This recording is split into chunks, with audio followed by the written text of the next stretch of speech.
리그 2연패 3경기 연속 무승의 늪에 빠진 토트넘이 울버햄튼을 상대로 반전에 나섭니다. 주중에 있었던 카라바오컵에서 승리를 거두긴 했습니다만 여전히 경기력이 썩 좋지 않은 토트넘인데요. 손흥민과 케인을 앞세운 토트넘, 울버햄튼 원정에서 승리를 거둘 수 있을까요? 그리고 손흥민 선수는 토트넘 통산 100호 골을 기록할 수 있을까요?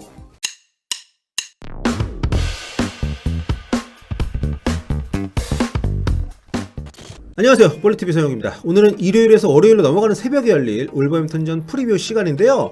근데 제가 좀 전에 좀 황당한 뉴스를 봐가지고 그 얘기를 먼저 좀 말씀을 드리고 넘어가도록 하겠습니다. 중국 최대 포털 사이트인 신화닷컴, 우리로 치면 네이버 정도 되겠죠. 여기에 올라온 기사에서 손흥민이 중국인의 후예라고 어그로를 끌었다는 소식입니다. 그것도 손흥민 선수가 손오공의 후예래요. 이렇게만 들어도 좀 웃기지 않습니까? 나는 손오공이 실존 인물인 줄 몰랐네. 아니 근데 요즘 김치에 무슨 한복까지 중국 거라고 우기고 있던데 이제는 손흥민까지 건드립니까?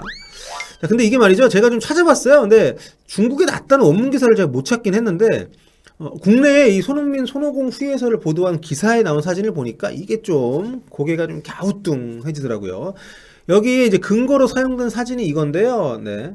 왼쪽은 그냥 경기 사진이고 이제 오른쪽이 그 근거인 것처럼 제시가 된 중국말이 막 적혀있는 사진입니다. 근데 가만 보니까 이게 좀 익숙한 짤이거든? 그리고 SS 느낌이에요. 이게 중국 트위터라고 할 수 있는 웨이보 캡처 사진이라고 하는데 이게 굉장히 익숙한 이유가 있습니다. 아마 많이들 보셨을 수 있어요. 이게 무려 2019년 4월 달에 올라온 SNS 짤입니다. 1년 8개월 전 거예요.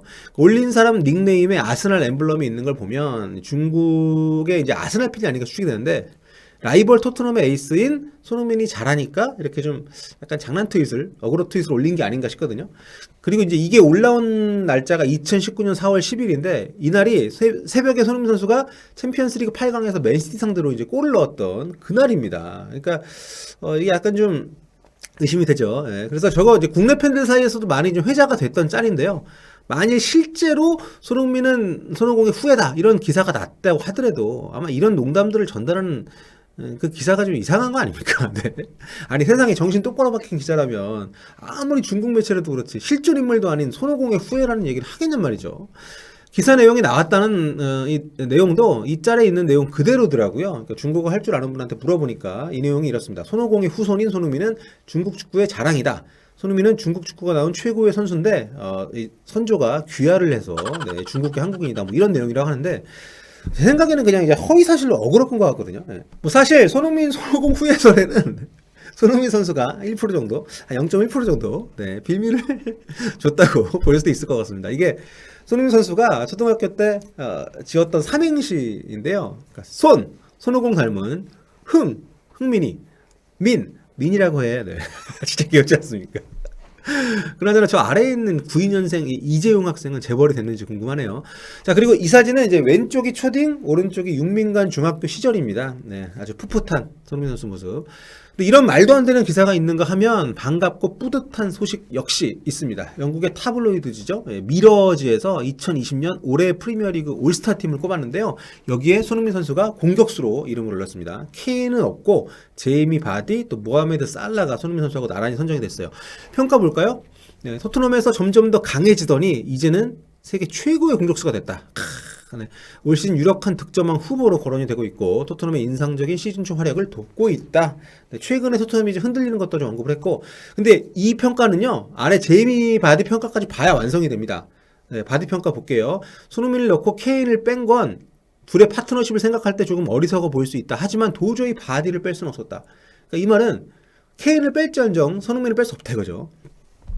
이거 프리뷰 넘어가야 되는데 손흥민 선수가 너무 많아가지고 이거 하나만 딱 소개하고 넘어가겠습니다. 자, 영국 권위지인 가디언이 선정했던 2020년 세계 최고 선수, 세계 최고의 축구 선수 랭킹에 손흥민 선수가 22위에 이름을 올렸습니다. 대단한 거죠. 근데 뭔가 좀 아쉬워요, 그렇죠? 워낙 좀 더 높은 평가를 받았던 적이 많으니까 그만큼 손흥민 선수가 대단해졌다. 자, 이 랭킹에서 1위는 레반도프스키, 2위는 메시, 3위는 날강두가 차지했고요. 프리미어리그 선수 가운데서는 덕배, 데브라이너가 4위로 가장 높은 순위에 올랐고 사디오 마네가 5위, 네, 두 번째로 높은 위치입니다. 토트넘 선수 가운데서는 케인이 20위로 최고고요. 손흥민 선수가 22위로 두 번째 이름을 올렸습니다. 손흥민 선수 앞에 이제 브루노 페르난데스가 있고 뒤에는 이제 알폰소 데이비스, 뭐 치로 이모빌레 이런 선수들이 있네요. 자, 이제 그럼 울버햄튼전 프리뷰로 넘어가도록 하겠습니다. 손흥민 선수가 토트넘과 울버햄튼의 프리미어리그 15라운드 경기에 나섭니다. 현재 토트넘은 2연패 끝에 1위 자리를 리버풀한테 내주고 무려 6위까지 떨어져 있는 상태인데요. 1위 리버풀과는 승점이 6점 차, 그 뒤로 레스터시티, 맨유, 에버튼, 첼시까지 토트넘을 앞선 상태입니다. 게다가 여기 아래 보십시오. 8위 맨시티가 한 경기, 9위 아스톤빌라는 두 경기를 덜 치른 상태이기 때문에 두 팀이 연기된 경기들을 만약에 다 이긴다고 가정을 하면 토트넘의 현재 순위는 8위권이다, 이렇게 볼 수도 있는 상황입니다. 한마디로 더는 질 경기가 없다. 더 지면 2021년을 8위나 9위로 맞이할 수도 있다. 뭐 이런 상황인 거죠. 자, 참고로 토트넘의 2020년 마지막 경기는 31일 새벽 3시에 있는 강등권 풀럼과의 경기입니다. 이 경기는 잡겠지?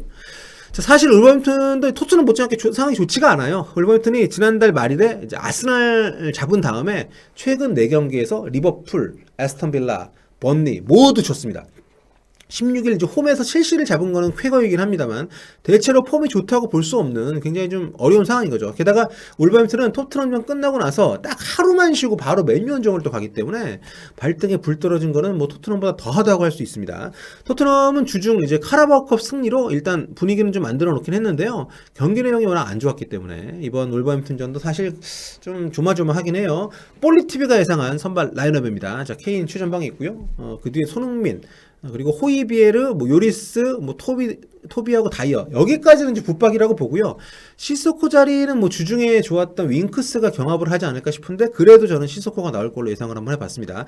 지금 토트넘의 가장 큰 고민은 손흥민 케인 조합의 집중 견제가 지금 밀어주고 있는 건데 케인으로 가는 패스가 죄다 차단이 되고 있고 손흥민이 뛰기 시작하면 여러 명이 붙습니다.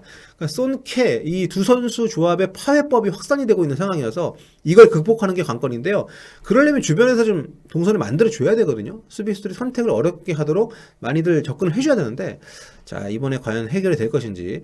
현재 토트넘 입단 후 99골을 기록하고 있는 손흥민 선수, 이 경기에서 기념비적인 100호 넣을 수 있을지. 아홉수가 빨리 끝나야지 좀 쭉쭉 넘어갈 텐데 이번 경기가 그 어떤 단초가 됐으면 좋겠는데요. 참고로 손흥민 선수의 울버햄튼전 기록은 썩 좋지 않습니다. 3경기 출전해서 골은 없어요. 물론 도움 2개를 기록하고 있긴 합니다만 라멜라 골 하나, 케인 골 하나 이렇게 도왔어요. 근데 골이 아직 없기 때문에 그 어떤 마수거리 골 이번 경기에 나왔으면 좋겠습니다. 토트넘은 지금 부상자들이 좀 있는 게 변수죠. 일단 탄강가는 뭐 또 다쳤고요. 일단 무리뉴 감독이 공식적으로 밝힌 바에 따르면 로셀소가 빠집니다. 레스터전에서 햄스트링 부상이 왔었고 지금 한참 바쁠 때인데 이 친구 정말 자주 다치는 것 같아요. 그죠? 뭐 본인이 가장 속상하긴 하겠습니다만 요즘 폼이 좀 올라오고 있던 상황이어서 팀 입장에서도 굉장히 큰 손실이다, 이렇게 볼 수가 있을 것 같습니다. 그리고 주중 스토크 시티전 때 하프타임에 손흥민 선수가 교체가 됐었던 가레스 베일 몸 상태는 좀 지켜봐야 될 것 같고요. 은돈벨레도 뭐 별일 없는 한 선발 출전하지 않을까. 지금 저 중앙 공격형 미드필드 자리에 뛸 수 있는 선수가 은돈벨레 아니면 라멜라, 델레알리인데 알리는 뭐 무리뉴 감독이 뭐 썩낸 거 생각하면 쉽지 않을 것 같고요. 그리고 라멜라가 주중 경기에서 교체로 투입은 됐는데 아직 폼이 좀 불안정해 보이기 때문에 저는 은돈벨레가 좀 앞서 있지 않나. 자, 게다가 울버햄튼에서는 덴동코 선수가 못 나올 가능성이 있어요. 부상 때문에 지난 경기도 쉬었고 중원 장악이 굉장히 중요한 화두가 될 거여서 아무래도 올 시즌에 폼이 가장 좋은 은돈벨레가 선발로 나오지 않을까. 자, 반면에 레스터전에서 은돈벨레와 함께 명단이 제외됐었던 오리에 선수, 좀 애매한 상황입니다. 레스터전에서 정말 어이없는 PK를 주는 바람에 좀 밀릴 것으로 예상이 좀 됐었는데요. 주중 스토크 시티전에 선발로 나왔던 도어티가 이 경기 때도 좀 잘 못했어요. 그래가지고 지금 누가 더 못하나 뭐 이런 싸움을 하고 있는 상황입니다. 그래서 무리뉴 감독도 좀 고민이 많이 될 것 같은데 개인적으로는 오리에가 지난 시즌 울버햄튼전 때 골도 넣었고요. 올 시즌에 그래도 레스터 시티전까지는 괜찮았으니까 다시 기회를 한번 주지 않을까.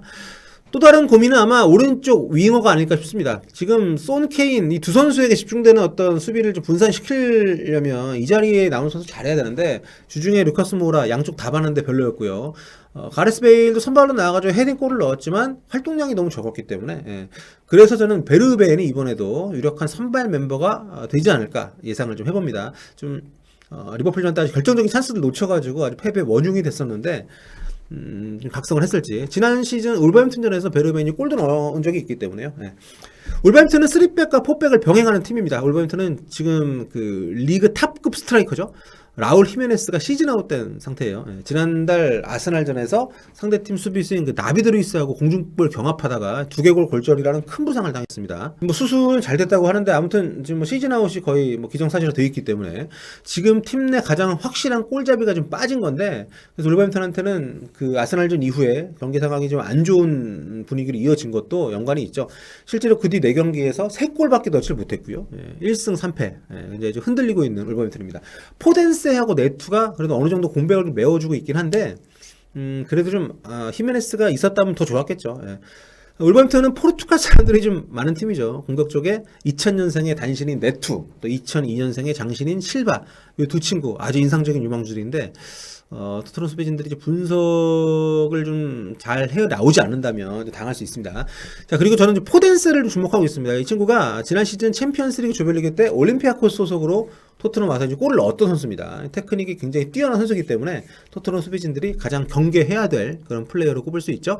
자, 두 팀 모두 굉장히 다급한 상황에서 만나게 되는 경기입니다. 감독들 간의 인연도, 예, 물론 무리뉴 감독이 감독 시절에 누누 감독을 벤치에 계속 박아놨기 때문에 썩 좋은 관계는 아니긴 하겠습니다만, 어쨌든 이 두 감독의 대결도 굉장히 좀 관심을 모으고 있고요.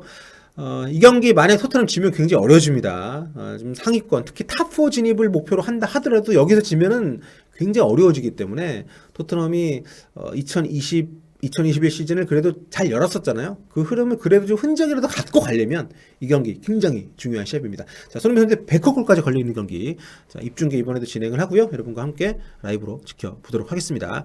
오늘 여기까지 하고요. 네, 다음 시간에 또 뵐게요. 네, 지금까지 볼리TV 저는 서영구였습니다. 여러분 안녕히 계세요. 빠빠.